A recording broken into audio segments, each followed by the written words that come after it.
Welcome, Drink with James, episode 171.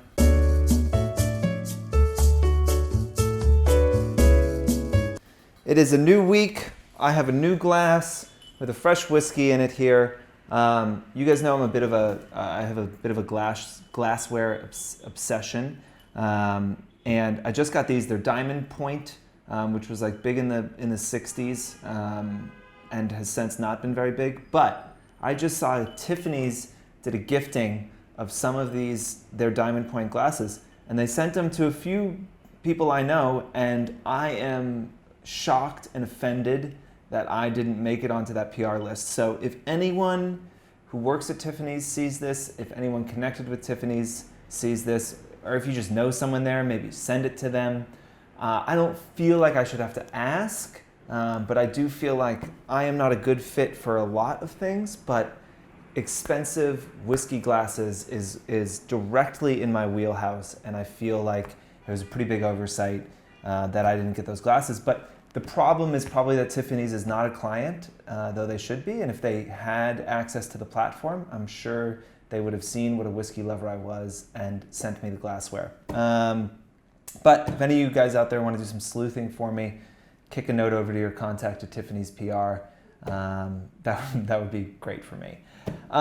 Look, before we jump into it today, I want to talk about something I mentioned last year that connected with a lot of people, and I want to mention it again. We're going through budgeting season right now at FWRD. It's a 3-month process where we kind of figure out how much money do we think we're going to make next year, and to be able to do that, what are the strategic moves that we need to make, what are the hires we need to make, the investments we need to make, and do all of those things kind of ladder up to our larger financial goals. It's a fairly complex, involved process given that the scale of the company has changed. And I think something that influencers forget about is retention, right? And so we know every year what percentage of this year's clients and this year's money is going to come back to us next year. And so, we wish it was 100%. It's not. But you kind of take that number and you say, okay, I know I'm going to get that much again from my clients. And so if my goal is X, let's use easy numbers. Let's say you want to make $100,000 as an influencer next year, and you made $70,000 this year. And you say, I think I'll get $35,000 back from my clients from this year. Then you really need to make $65,000 of new money. I don't think influencers are thinking about retention and retaining their clients as much as they should.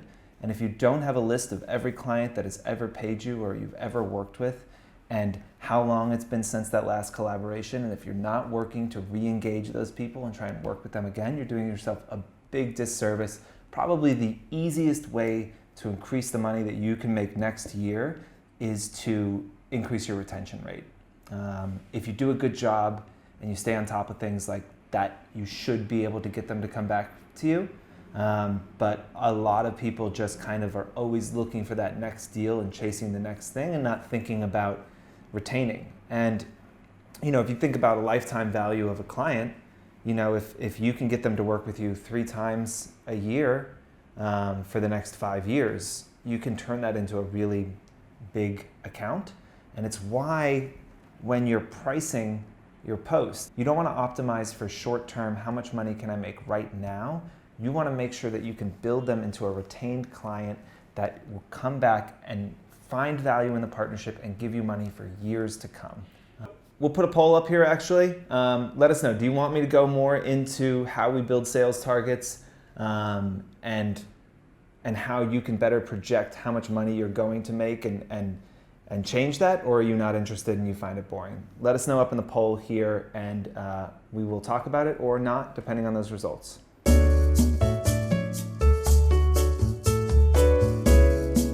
Question number 1, what are my thoughts about the new FWRD Givenchy launch that came out? So, for those of you who don't know, Givenchy launched a new bag with FWRD recently. They seem to have gifted it to quite a few influencers. What is shocking and disappointing in this day and age is that I'm looking right here at 28 influencers who posted about this bag within a day. So obviously, no fucking way they bought this bag.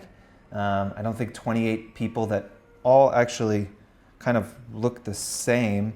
There's actually a few problems with this list in general. There's not really a lot of diversity on it either. But 28 people all posted about the same bag within the same day. How many people disclosed that it was gifted? 4 people. Luxury brands sometimes live in a fucking dream world where they don't think the rules really apply to them, and they don't want to be seen as having gifted someone something, and so they actively ask for influencers to not disclose those relationships. We 100% will never do that. We would never work with a brand that asked us not to disclose that something was gifted or that it was paid for in a partnership. There are real potential ramifications for you as an influencer. You know, you could have been part of the Givenchy launch and thought, oh, this is fun, I just got a free bag, I'm gonna post about it, and they didn't want us to disclose, who cares? But when they bomb Instagram like this, and this was as of yesterday, maybe there's 40 or 50 people that have posted about it now, this shit, this like blatant cheating, this like blatant not following the rules, that's what gets the attention of the regulators over at the FTC. And if they decide to make an example of this campaign, it is you as an influencer that ends up getting impacted. The reason we won't do it, 1, it's against the law.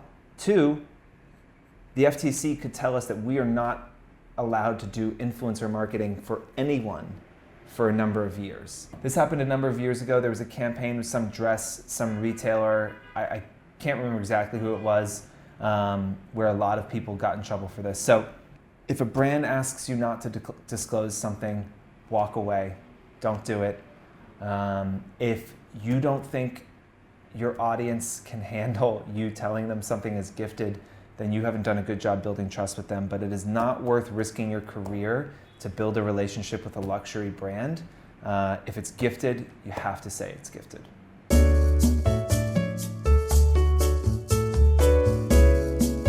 Okay, question number 2. Engagement rates seem to be what everyone's talking about right now, but what about reach? Look, if you've been watching this show for a while, you know that at 4, we don't really look at engagement rates. Reach and impressions are our kind of North Star. That is a big part of the way that we validate that you have a real, authentic, vibrant following. It is also a way that we report on the success of a campaign. If you looked at one of the reports that we give our clients, the first numbers you see are not engagement rates. They are reach numbers, impressions numbers, how many saves, how many clicks. Those numbers to us are more important than engagement. So it may feel like that is still what people talk about. I do think that less sophisticated marketers who are working in influencer marketing are still hyper-focused on engagement. But some of our top performing influencers on the platform, top performing as far as driving action and sales for our clients, have terrible engagement rates. But they have great reach, they have a really beautiful connection with their audience, they actually feel like there's a community there. Those are the things that we focus on. So for us, you know, engagement rates aren't super important. With likes disappearing potentially in the next few months, I think that they'll be less important platform-wide in the not-so-distant future. So if you're focused on reach, you're doing the right thing, keep your head down, the world will change and you will be right very soon.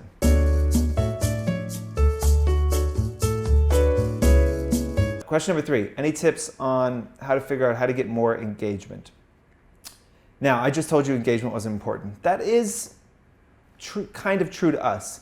Engagement isn't as important of a metric of success for us, and it's not as important of a metric of validating whether we want to work with an influencer.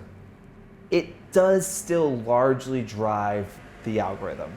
You know, unfortunately, it is the most common input into Instagram. It's your most common, other than scrolling, it's the most common thing that you do is like something. And so engagement is a big driver of the algorithm.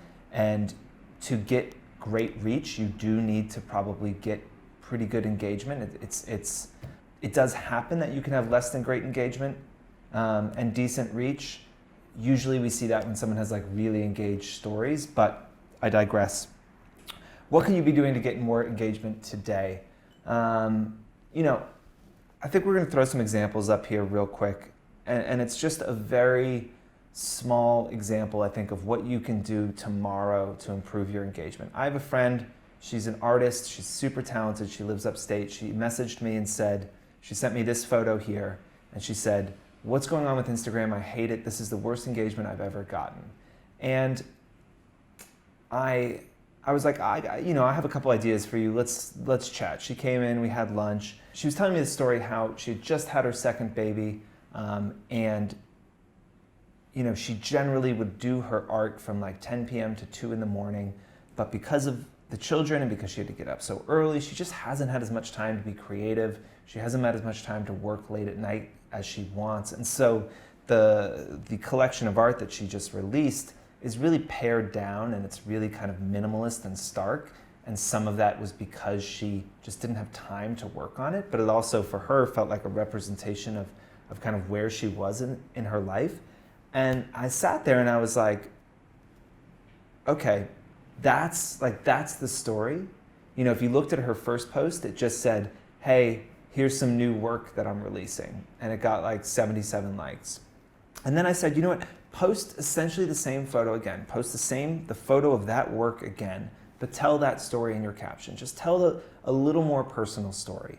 And the next day, she posted a photo of the art again. She told that story, and it got like 270 likes and 30 comments, right? So almost, what is that, 4 times as much engagement? 400% increase in engagement, just on the caption, right? And I think that people underestimate captions, one, and they underestimate, what stepping back and taking the time to actually think about what story you want to tell, and think about what we talk about: educate, inspire, entertain. Are you doing those things? Or are you just dialing it in and saying, "Oh shit, I need to Instagram post for today. Let me just grab this photo and I'll say Monday vibes," or something. Like, that is a bullshit post, and it's going to get bullshit engagement. I think what, a big takeaway from Quigley's episode was how much time she's spending on her captions, and that she thinks first about what she wants to say, and then she translates that into a photo. And for my friend who's an artist upstate, who's not trying to be an influencer, but is feeling the same frustrations y'all are, that engagement is harder to get, when she kind of opened up and told a real story about herself and was a little vulnerable, 400% increase in engagement. Like, you can do that today. You can say that my next post, I'm going to try and say something impactful.